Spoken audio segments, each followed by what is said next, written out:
அருமையாக இருக்கும். நம் சப்பாத்திக்கும் இதை சைட் டிஷ்ஷாக வைத்து கொடுத்தால் மிக டேஸ்டியாக இருக்கும். ஃப்ரெண்ட்ஸ், நம் சௌ சௌ பொரியல் செய்வதற்கு இப்படி தோலை இழைத்து எடுத்து விடலாம். நாம் தோல் நீக்கிய பின் பொடிதாக நறுக்கி எடுத்து விடலாம். நாம் இப்படி பொடியாக நறுக்கி எடுத்து விடலாம். இப்பொழுதுதான் நமக்கு வதக்குவதற்கு எளிதாக வரும். இந்த அளவு நறுக்கி எடுத்த பின் நாம் வதக்கி விடலாம். நாம் சௌ சௌ கூட்டு செய்வதற்கு வெங்காயத்தை பொடியாக நறுக்கி எடுத்து விடலாம். ஒரு பெரிய வெங்காயம் சரியாக வரும். நாம் வெங்காயம் நறுக்கிய பின் இந்த அளவு சிறிய தக்காளி பழம் ஒன்றை பொடியாக நறுக்கி எடுத்து விடலாம். நாம் சௌ சௌ கூட்டிற்கு தக்காளி பழம் போட்டு செய்தால் ஹோட்டல்களில் கிடைப்பது போல அருமையாக இருக்கும்.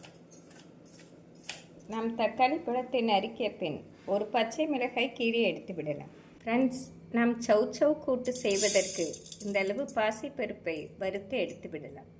நாம் பாசிப்பருப்பை இப்படி வறுத்து சௌ சௌ கூட்டில் சேர்த்தோம் என்றால் மிக அருமையாக இருக்கும். இந்த அளவு வறுப்பட்டு வரவும் நாம் வேறு பிளேட்டில் மாற்றி விடலாம். நாம் இப்படி வேறு பிளேட்டில் மாற்றி இதே கடாயில் நாம் சௌ சௌவை வதக்கி விடலாம்.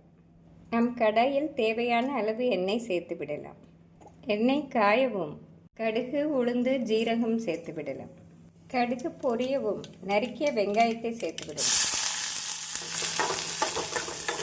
வெங்காயம் வதங்கும் போதே நாம் தேவையான அளவு தூள் உப்பு சேர்த்து விடலாம். இந்த அளவு தூள் உப்பு சரியாக வரும். இந்த அளவு வெங்காயம் வதங்கவும் நாம் கறிவேப்பிலை, பச்சை மிளகாய் சேர்த்து விடலாம். வெங்காயம் இந்த அளவு வதங்கும் போதே நாம் வறுத்த பாசிப்பருப்பை சேர்த்து விடலாம். பாசிப்பருப்பையை நாம் இப்பொழுதே சேர்ப்பதால் காய் வேகும் போது நன்றாக வெந்து வந்துவிடும். நாம் இந்த சமயம் நறுக்கிய தக்காளி பழத்தை சேர்த்து விடலாம். தக்காளி சேர்த்து வெங்காயத்துடன் நன்றாக வதங்கி வரவும் நாம் சௌ சௌவை சேர்த்து விடலாம். ஃப்ரெண்ட்ஸ், இந்த அளவு வெங்காயம், தக்காளி வதங்கவும் நாம் நறுக்கிய சௌ சௌவை சேர்த்து விடலாம். சௌ சௌ சேர்த்து வெங்காயம், தக்காளியுடன் நன்றாக மிக்ஸ் ஆகவும் நாம் மசாலாக்களை சேர்த்து விடலாம்.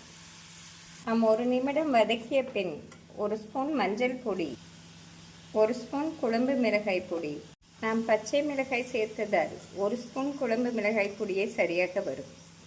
நாம் காயுடன் நன்றாக மசாலாவை மிக்ஸ் செய்ய வேண்டும். ஃப்ரெண்ட்ஸ், இந்த அளவு மசாலா காயுடன் மிக்ஸ் ஆகவும் நாம் மிக குறைவாக தண்ணீர் சேர்க்க வேண்டும். சௌ சௌவிலே தண்ணீர் சத்து இருப்பதால் மிக குறைவாக தண்ணீர் சேர்த்து மீடியம் ஃப்ளேமில் ஒரு 10 நிமிடம் வைத்து விடலாம். நாம் மீடியம் ஃப்ளேமில் மூடி போட்டு 10 நிமிடம் வைத்து விடலாம். ஃப்ரெண்ட்ஸ், 10 நிமிடம் ஆகிவிட்டது. நாம் சௌ சௌவை திறந்து விடலாம். ஃப்ரெண்ட்ஸ், சௌ சௌ கூட்டு நன்றாக வெந்து வந்துவிட்டது. இந்த சமயம் மல்லி இலை தூவி இறக்கி விடலாம்.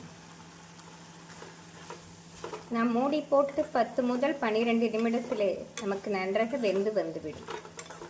நாம் பாசிப்பருப்பு போட்டு செய்வதால் மிக டேஸ்டியாக இருக்கும். நாம் வேறு பாத்திரத்தில் மாற்றிவிடலாம். ஃப்ரெண்ட்ஸ், நாம் சௌ சௌ கூட்டை வேறு பாத்திரத்தில் மாற்றிவிடலாம். நாம் இதை ஒரு 10 நிமிடத்திலே செய்து விடலாம். மிக டேஸ்டியாக இருக்கும். ஃப்ரெண்ட்ஸ், மிக டேஸ்டியான சௌ சௌ கூட்டு ரெடி. இந்த டேஸ்டியான சௌ சௌ கூட்டு காரக்குழம்பு, சாம்பார், பருப்பு அனைத்திற்கும் சைட் டிஷ்ஷாக அருமையாக இருக்கும். நம் சப்பாத்திக்கும் இதை சைட் டிஷ்ஷாக வைத்து கொடுத்தால் மிக டேஸ்டியாக இருக்கும். ஃப்ரெண்ட்ஸ், இந்த டேஸ்டியான சௌ சௌ கூட்டை செய்து பார்த்து எப்படி இருக்கிறது என்று கூறுங்கள். Thank you friends.